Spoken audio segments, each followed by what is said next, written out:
नमस्कार मित्रों, आप सभी का और एक बार हार्दिक स्वागत करता हूँ। अभी हम एसएसबी टीजीटी हिंदी 2024 में आए हुए प्रश्न पत्र का हल करेंगे। इसमें 100 प्रश्न आया हुआ है और 100 प्रश्न के 150 मार्क्स हैं। चलिए शुरू करते हैं मित्रों। ये पहला है आपका सीडीपी सेक्शन। शिक्षण अपेक्षाकृत डैश का स्थायी परिवर्तन है। शिक्षण का अर्थ है सीखना। सीखने के द्वारा किसमें स्थायी परिवर्तन होता है? व्यवहार में परिवर्तन होता है। निम्न में से कौन सा शिक्षण का एक कारक नहीं है? शिक्षण का कौन सा एक कारक नहीं है? स्मृति, शारीरिक स्वास्थ्य, भावनात्मक कल्याण और ऊंचाई।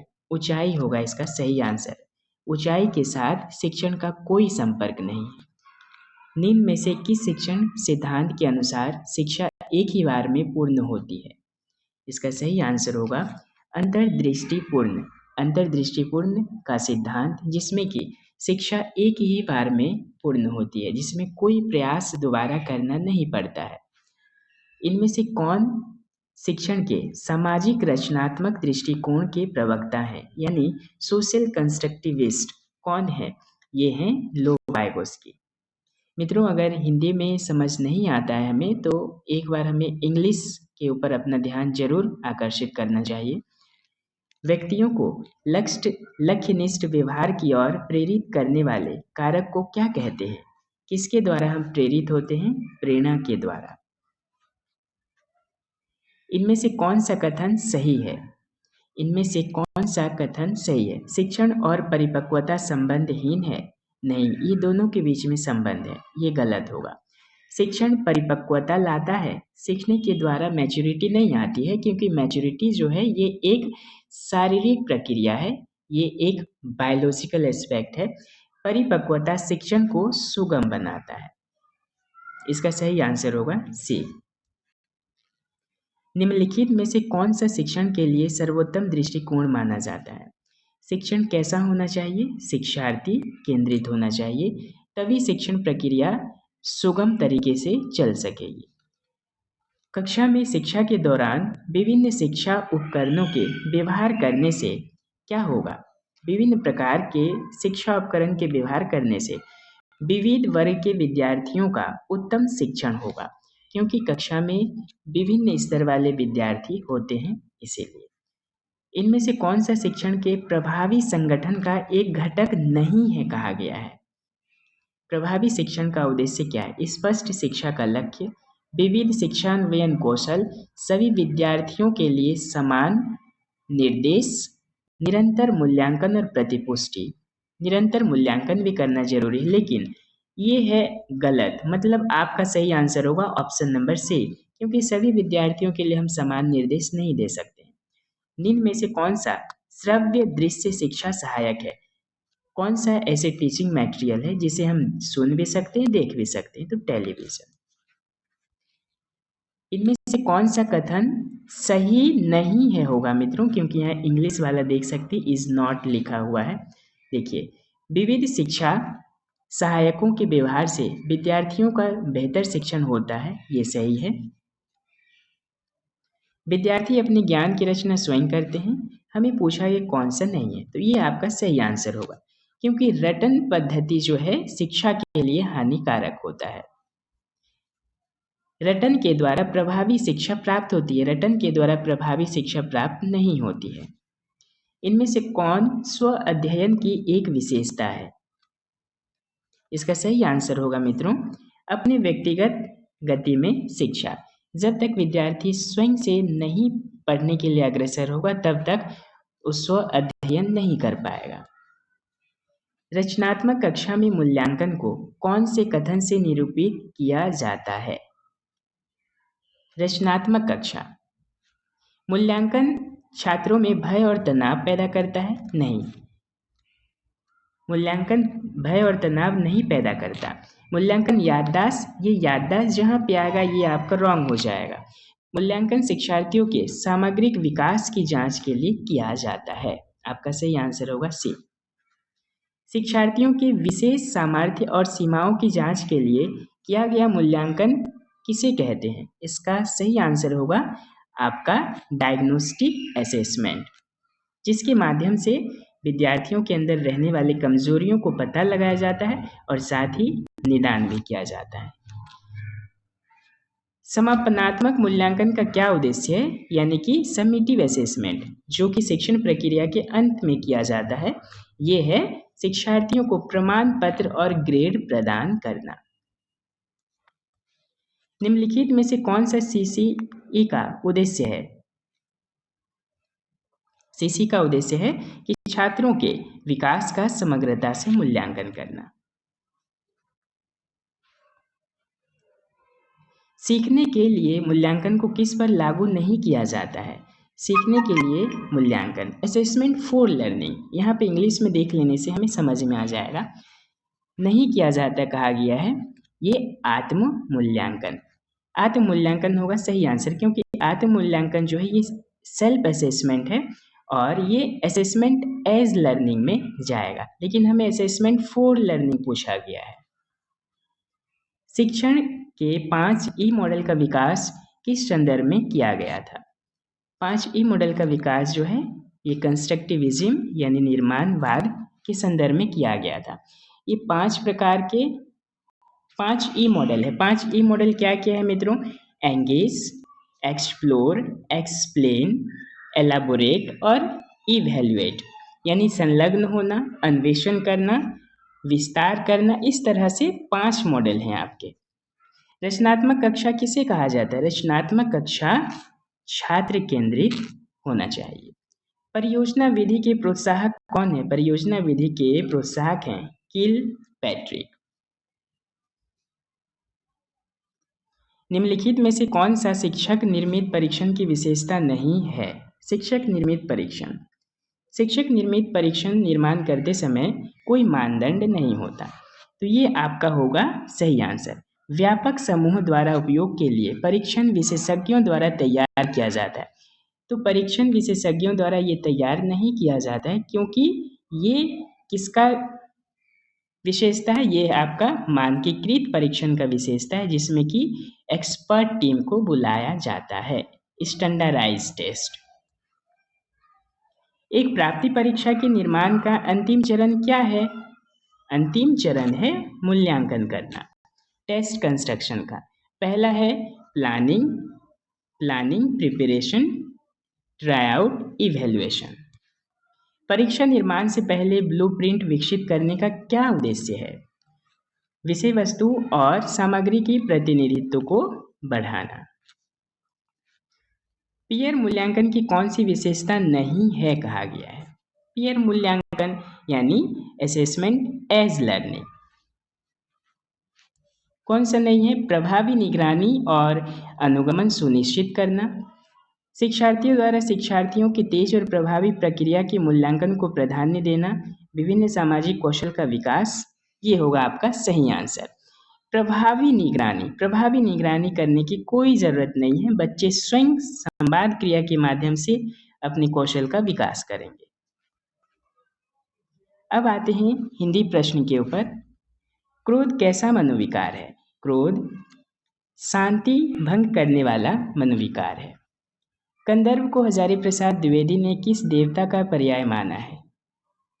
गंधर्व देवता का पर्याय माना है। विक्टोरिया मेमोरियल हॉल नामक स्मारक भारत के किस राज्य में अवस्थित है? भारत के पश्चिम बंगाल में अवस्थित है। लाला समरकांत गंगा स्नान के पश्चात सूर्योदय के पहले किसका दर्शन करके दुकान पहुंच जाते थे?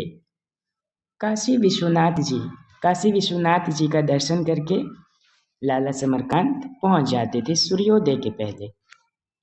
बाबूजी, मैं आपसे हाथ जोड़ती हूँ, ऐसी बात मुंह से ना निकालिए। जब से आप आने जाने लगे हैं, मेरे लिए दुनिया कुछ और हो गई है। कर्मभूमि उपन्यास में यह उक्ति किसकी है?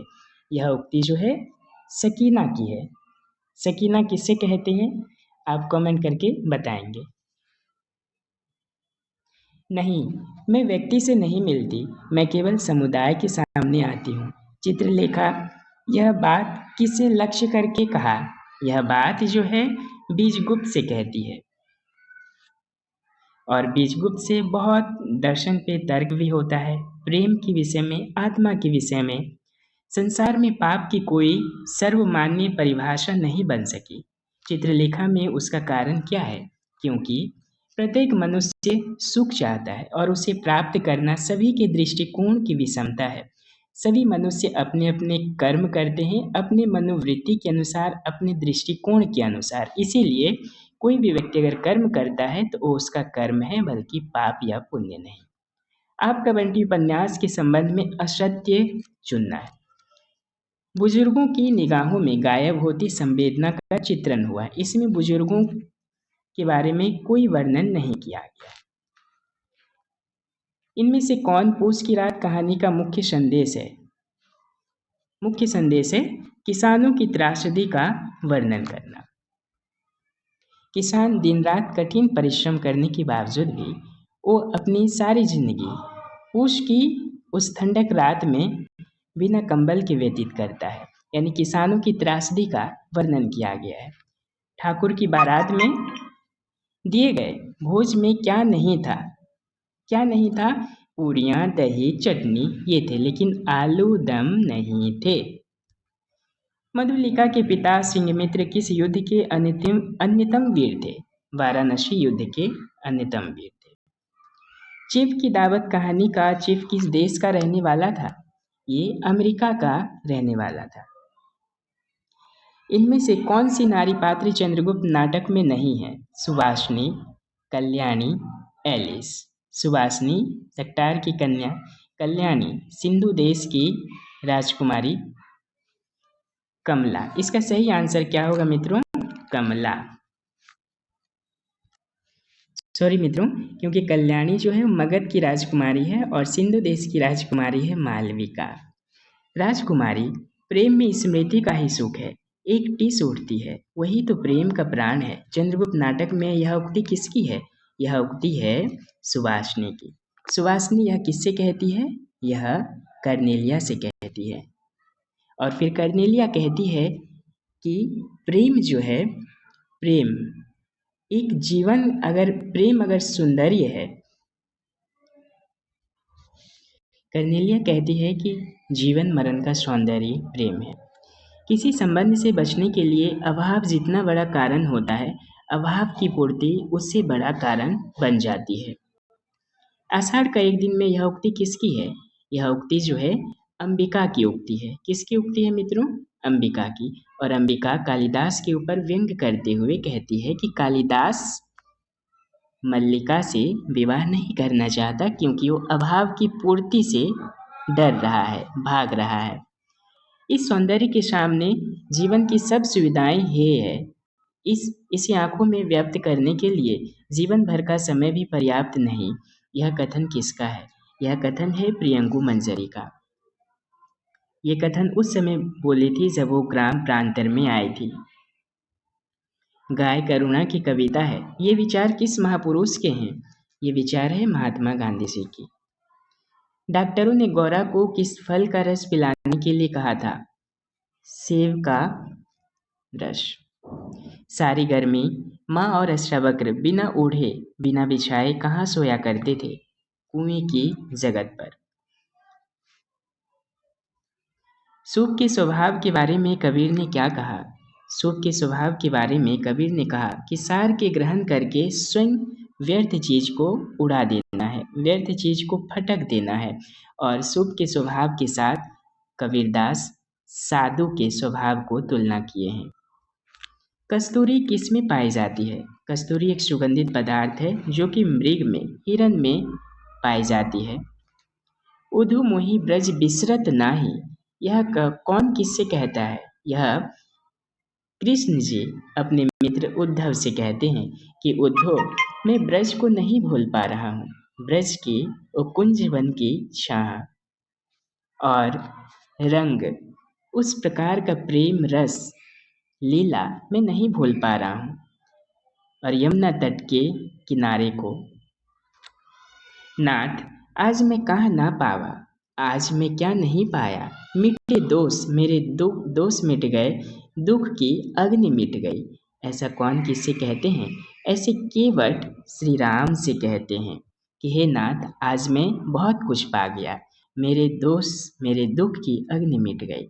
निर्गुण कौन देश के बासी, को है जनक कौन है जननी, कौन नारी को दासी।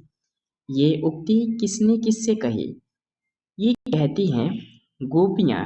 किससे पूछती हैं, उद्धव से कहती है कि आप जिस निर्गुण की बात कर रहे हैं वो किस देश के वासी हैं, उनकी माता कौन है, उनकी नारी कौन है, उनकी दासी कौन है। करत प्रवेश मिटे दुख दावा, जनु योगी परमार्थ पावा। देखे भरत लखन प्रभु आगे, पूछे वचन कहत अनुरागे। इसमें कौन सा छंद है, ये छंद चौपाई है। बतरस लालच लाल की मुरली धरी लुकाए, सौं करे भौं निहसे दिन कहीं न टिजाए। इसमें कौन सा रस है, इसमें श्रृंगार रस है।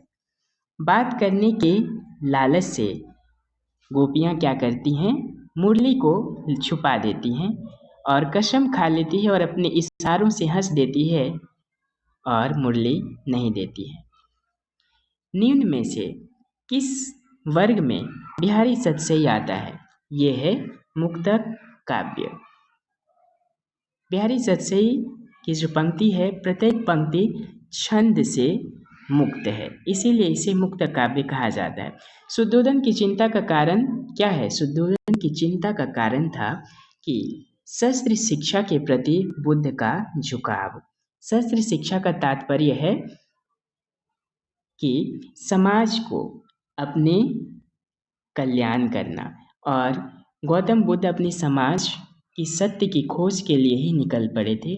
शस्त्र शिक्षा का तात्पर्य ये नहीं है कि युद्ध कौशल से, बल्कि इसका अर्थ है कि समाज की मोक्ष के लिए, समाज की सत्य की खोज के लिए, कल्याण के लिए गौतम बुद्ध का झुकाव था। जाओ मेरे सिर के बाल, आली करतली लाल। मैंने क्या पाले काले व्याल, काले व्याल किसके लिए कहा गया है, ये है बाल के लिए कहा गया है। मित्रों, यशोधरा के बहुत सारे ऐसे अंदर अंदर से प्रश्न पूछे जा सकते हैं, इसीलिए मैं प्रयास किया था कि पूरा यशोधरा को मैं पढ़ा दूं। भीष्म को इच्छा मरण का वरदान किसने दिया था, भीष्म को इच्छा मरण का वरदान उनके पिताजी राजा शांतनु ने दिए थे। क्यों दिए थे, क्योंकि राजा शांतनु सत्यवती पर प्रेम करने लगे और भीष्म चाहे कि इन दोनों की जो शादी हो जाए, और इसी के कारण खुश होकर उनके पिता राजा शांतनु ने उन्हें वरदान दिए थे। और ये प्रश्न LTR में भी पूछा गया था, इसीलिए हमें बहुत ज़रूरी है PYQ करना। व्यक्ति के जब हिंस्र पशु घेर लेते हैं तब उसे क्या काम आता है, तब उसे बलिष्ठ शरीर ही तो काम आता है। उस समय कोई तपस्या, कोई त्याग, मनोबल, कोई शक्ति काम नहीं आता, बल्कि उसका बलिष्ठ शरीर ही काम आता है, और वो शरीर भीम के जैसे होना चाहिए। बुंदेले हर बोलो के मुँह हमने सुनी कहानी थी हर बोलो के। मुँह का अर्थ क्या है, इसका अर्थ है किसके मुँह से, जन जन के मुख से। हिमाद्रि द्रुंग श्रृंग से प्रबुद्ध शुद्ध भारती, स्वयं प्रभा समुज्जला स्वतंत्रता पुकारती। कविता चंद्रगुप्त नाटक में किस अंक में है, ये चतुर्थ अंक में है और चतुर्थ अंक के षष्ठ दृश्य में वर्णन किया गया है। प्रथम रश्मि कविता में किस युग की काव्य प्रवृत्तियां मिलती हैं, ये प्रथम रश्मि। इसमें प्रकृति के सौंदर्य का वर्णन किया गया है, इसमें छायावादी युग का स्पष्ट रूप से वर्णन है। पत्थर तोड़ने वाली महिला का रंग क्या था, श्याम वर्ण था। संध्या सुंदरी निराला के किस काव्य संग्रह में संग्रहित है, परिमल में। कवि को दूब कब दिखाई देती है, कवि को दूब जब वे घर में थे सूखी नाली को लांघते समय, क्योंकि यहाँ पे शीशों के टुकड़ों के बीच नहीं दिया हुआ है, तो इसीलिए सूखी नाली को लांघते समय कवि को दूब दिखाई दिया, और कुएं के भीतर नहीं दिखाई दिया, और वो कवि को दूब एक हरी पत्ती के रूप में दिखाई दिया। बिल्लों को छोड़कर कौन चले गए थे, बिल्लों को छोड़कर चींटियां चले गए थे। किस शब्द के साथ उपसर्ग लगा हुआ है? उपसर्ग जो है मित्रों आगे में लगता है, लेकिन मिलनसार, इसमें मिलन मूल शब्द है, इसमें उपसर्ग नहीं। लिखावट में लिख मूल शब्द है, गवैया में मूल शब्द नहीं है। इसमें कमजोर, कमजोर जो है आगे में लगा हुआ एक उपसर्ग है, इसीलिए इसका सही आंसर होगा कमजोर। किस शब्द में प्रत्यय लगा हुआ है? प्रत्यय अंत में लगता हुआ है, घुमक्कड़। संधि के कितने भेद होते हैं? संधि के 3 भेद होते हैं, स्वर संधि, व्यंजन संधि, विसर्ग संधि। 2 स्वरों के मेल से उत्पन्न विकार को क्या कहते हैं? स्वर के मेल से कौन से संधि बनेंगे? स्वर संधि बनेंगे। व्यक्तिवाचक संज्ञा कौन सी है? व्यक्तिवाचक संज्ञा से तात्पर्य है वहाँ पे नाम होना चाहिए। प्रोफेसर, इसमें तो जातिवाचक चला आएगा। सभा, सभा कौन सा है? ये समूहवाचक में जाएगा। बुढ़ापा, ये भाववाचक में जाएगा। प्रशांत महासागर व्यक्तिवाचक में जाएगा। इनमें से गंगा का पर्यायवाची शब्द कौन सा नहीं है? गंगा का पर्यायवाची शब्द जो है तरंगिनी नहीं है। तरंगिनी का अर्थ होता है नदी, लेकिन गंगा नदी पूछा गया है तो त्रिपथगा, मंदाकिनी, देव नदी, ये इसका पर्यायवाची शब्द है। छापा खाना शब्द का बहुवचन रूप क्या होगा? छापा खाना का बहुवचन छापा खाने। आ वाले शब्द में हमें ए जोड़कर बहुवचन बनाए जा सकते हैं। इनमें से कौन सा शब्द पुल्लिंग नहीं है? पुल्लिंग नहीं है का मतलब है वो स्त्रीलिंग होगा। देखिए, ओठ जो है अगर यहाँ पे एक अनुस्वार लग जाता ऊपर में तब ये बहुवचन होता, स्त्रीलिंग बन जाता, लेकिन ये तो ओठ है इसीलिए नस आपका सही आंसर होगा। नस जो है स्त्रीलिंग है। न का प्रयोग कब और कहाँ किया जाता है? न का प्रयोग केवल भूतकाल में किया जाता है और कर्ता के साथ किया जाता है न का प्रयोग। जैसे राम ने खाना खाया, खा चुका, तो ने किसके साथ प्रयोग हुआ है? कर्ता के साथ, और भूतकाल में है। लेकिन न का प्रयोग कहाँ नहीं होता है? न का प्रयोग जो है अपूर्ण भूत में नहीं होता है, और साथ साथ आपका वर्तमान काल और भविष्य काल में नहीं होता है। इस पर भी आप ध्यान देंगे। गंगा हिमालय से निकलती है, हिमालय से निकलती है, ये अलगाव के अर्थ में है, तो ये अपादान कारक हो जाएगा। और करण कारक का भी विभक्ति चिन्ह क्या है? ओ भी से है, लेकिन आप इसमें कंफ्यूजन नहीं होंगे। करण 3 कारण से होते हैं, एक कारण वाचन के कारण से, रेतिवाचक क्रिया विशेषण से, और एक है साधन वाचक से। कोई भी क्रिया अगर संपन्न हो, अगर साधन से संपन्न होता है तो उसे हम क्या कहेंगे? साधनवाचक। सफेद कमीज, इनमें से कौन सा विशेषण है? सफेद कमीज, देखिए सफेद कमीज इसमें से कौन सा विशेषण है? गुणवाचक विशेषण। इनमें से अकर्मक क्रिया कौन सी है? अकर्मक क्रिया दौड़ना होगा, क्योंकि दौड़ना में आप प्रश्न पूछ के देखिए आंसर नहीं मिलेगा। दौड़ना, क्या दौड़ना? किसको दौड़ना? पढ़ना, क्या पढ़ना? आप इतिहास पढ़ रहे हो। लिखना, क्या लिखना? आप पत्र लिख रहे हो। पीना, क्या पी रहे हो? कोल्ड ड्रिंक्स पी रहे हो, पानी पी रहे हो, अमृत पी रहे हैं, ये सब। किस वाक्य में सहायक क्रिया है? सहायक क्रिया देखिए है, वह खाना नहीं खा सका। खाना एक मुख्य क्रिया है और सका, सका यहाँ पे एक सहायक क्रिया है। पूर्ण भूतकाल का वाक्य कौन सा है? रमेश ने 2 किताबें पढ़ी थी, वो पढ़ ली थी, इसीलिए पूर्ण भूतकाल में है। संयुक्त वाक्य के बारे में कौन सा कथन ठीक है? संयुक्त वाक्य, संयुक्त वाक्य में 2 स्वतंत्र वाक्य होते हैं, प्रत्येक वाक्य अपनी स्वतंत्र सत्ता बनाए रखते हैं, सही है। प्रत्येक वाक्य एक दूसरे पर आश्रित होता है। संयोजक अव्यय स्वतंत्र वाक्यों को मिलाता नहीं है, ये तो गलत है।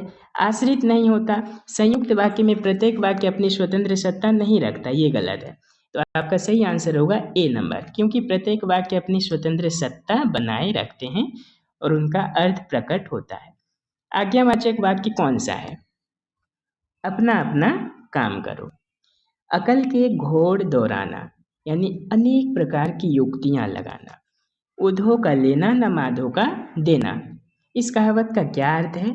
किसी से कोई वास्ता न रखना। फिसल पड़े तो हर गंगा, इसका अर्थ है कि विवशता में कोई काम कर जाना। अब आते हैं गद्य शिक्षण। ये बहुत मजा आएगा आपको और इससे आपके 15 से 20 प्रश्न पूछे जाते हैं। देखिए, गद्य पाठ के कठिन निवारण की विधियां नहीं हैं। जब आप गद्य पढ़ाएंगे तो इसमें मंत्रणा विधि नहीं है। इसका सही आंसर होगा ये। बाकी उद्बोधन विधि है, अर्थबोध विधि है, प्रवचन विधि है, कथन विधि है। इस सभी के माध्यम से आप कठिन शब्दों का अर्थ बताएंगे, बच्चों को कठिन निवारण करेंगे। पाठ्य बिंदु स्पष्टीकरण। पाठ्य बिंदु जब आप स्पष्ट करते हैं, गद्य पाठ के किस सोपान के अंतर्गत आता है? ये है आपका प्रस्तुतिकरण। प्रस्तुतिकरण जब आप करेंगे तो भाव बोध प्रश्न के बाद आप पाठ्य बिंदु को स्पष्ट करते हैं। ये है आपका प्रस्तुति सोपान के अंदर। विचार विश्लेषण प्रश्नों के पश्चात शिक्षक क्या करता है? विचार विश्लेषण प्रश्नों के बाद शिक्षक पाठ का सारांश प्रस्तुत करता है। और पाठ का सारांश प्रस्तुत करना ये किस सोपान के अंतर्गत आता है मित्रों? पुनरावृत्ति, यानी फिर से शिक्षक उसी चीज को पढ़ा रहा है, पाठ का सारांश प्रस्तुत कर रहा है। ऐसे प्रश्न आएंगे और सारा प्रश्न बस 5 सोपान के अंतर्गत से ही पूछे जाते हैं। इसके लिए मैं अलग से वीडियो जरूर लाने का प्रयास करूंगा। रचनावाद का सिद्धांत किस विचार पर आधारित है? कि शिक्षार्थी सक्रिय रूप से अपना ज्ञान अर्जित करता है, स्वयं का ज्ञान का निर्माण स्वयं करता है। बोध प्रश्न क्यों पूछे जाते हैं?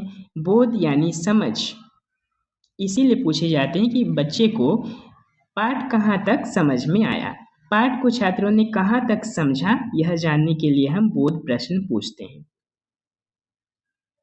पद्य पाठ विधि में सस्वर वाचन की आवश्यकता क्यों पड़ती है? सस्वर वाचन क्यों करते हैं? भावों को समझने के लिए, कविता का काव्यात्मक प्रभाव सुदृढ़ करने के लिए। ये आपका होगा सटीक आंसर। क्योंकि पद्य पाठ में हम जोर जोर से सस्वर वाचन करते हैं ताकि कविता में निहित भावों को हम समझ सके, इसीलिए। और कविता की काव्यात्मक प्रभाव यानी कविता में छंद होते हैं, लय होता है, रस होता है। किस रस से हम कविता को वाचन कर रहे हैं, ये बहुत महत्वपूर्ण होता है। कविता का प्रभाव बढ़ाने के लिए हम ये प्रयोग करते हैं। सस्वर वाचन संबंधी कठिनाई को दूर करने के लिए अपनाई जाने वाली विधि कौन सी है? तो ये आपका होगा उपयुक्त सभी। क्योंकि सस्वर वाचन जब आप करते हैं तो बहुत सारी कठिनाई आएंगी। शिक्षक अपने वाचन को शुद्ध बनाएगा। अगर शिक्षक अपने वाचन को शुद्ध बनाएगा तो बच्चे भी शुद्ध बोलेंगे। छात्रों को अशुद्ध उच्चारण को शुद्ध करना है। छात्र अगर जो गलतियां करेंगे उन्हें सुधारना है। शुद्ध उच्चारण सिखाने के बाद यति गति अनुतान में प्रशिक्षित करना है। सही, तो आपका सही आंसर उपयुक्त सभी। पद्य पाठ में काव्यानंद का स्वाद लाने के लिए क्या किया जाता है? देखिए, यही प्रश्न बार बार रिपीट हुआ है। पद्य पाठ में क्या करेंगे? सस्वर वाचन करेंगे। सस्वर वाचन क्यों करेंगे? काव्यात्मक प्रभाव बढ़ाने के लिए करेंगे, स्वाद लाने के लिए करेंगे, रसपाठ लाने के लिए करेंगे।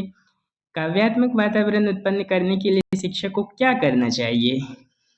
यही प्रश्न, सस्वर वाचन। आगमन विधि की श्रेष्ठता का कारण क्या है? आगमन विधि की श्रेष्ठता का कारण है कि इसमें विद्यार्थी की उत्सुकता अंत तक बनी रहती है, क्योंकि आगमन विधि में पहले उदाहरण दिया जाता है और बच्चे बहुत उत्सुकता के साथ उस उदाहरण को करते हैं, इसीलिए। व्याकरण शिक्षण का अंत किस विधि से होता है? व्याकरण शिक्षण का अंत निगमन विधि से होता है, क्योंकि अंत में विद्यार्थी उदाहरण से नियम की ओर पहुंच जाते हैं और नियम बताना निगमन विधि का काम है। तो व्याकरण शिक्षण का अंत निगमन विधि से होता है। अध्यापन की उत्तम विधि क्या है? सबसे उत्तम विधि है आगमन विधि, और आगमन विधि के जनक कौन है? अरस्तु। व्याकरण शिक्षण में प्रस्तावना का प्रारंभ किसके द्वारा होता है? व्याकरणिक चार्ट के द्वारा होता है। आप चार्ट में व्याकरण के कुछ शब्द को लिखकर आएंगे और उसी प्रकार आप प्रस्तावना प्रश्न पूछेंगे। परिचयात्मक प्रश्न पूछेंगे।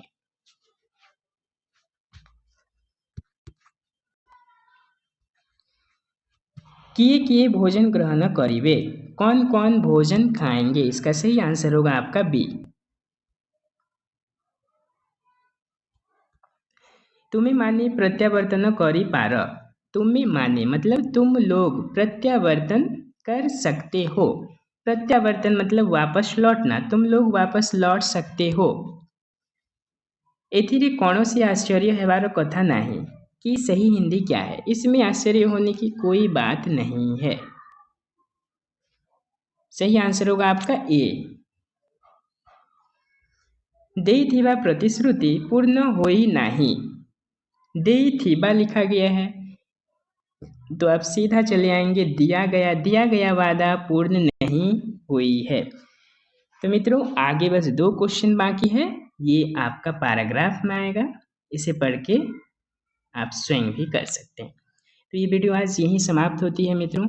अगर आपको और भी कोई वीडियो देखना है तो प्लेलिस्ट बनाया हुआ है, कविता से संबंधित, कहानी से संबंधित और बहुत सारे क्वेश्चन भी अपलोड हुए हैं, आप वहाँ से जाकर देख सकते हैं। मित्रों अगर चैनल पर नए हैं तो सब्सक्राइब जरूर करेंगे और कमेंट करके बताएंगे कि और किस पर आधारित वीडियो लाना है। नमस्कार, धन्यवाद। अगली वीडियो में मिलते हैं नई जानकारी के साथ।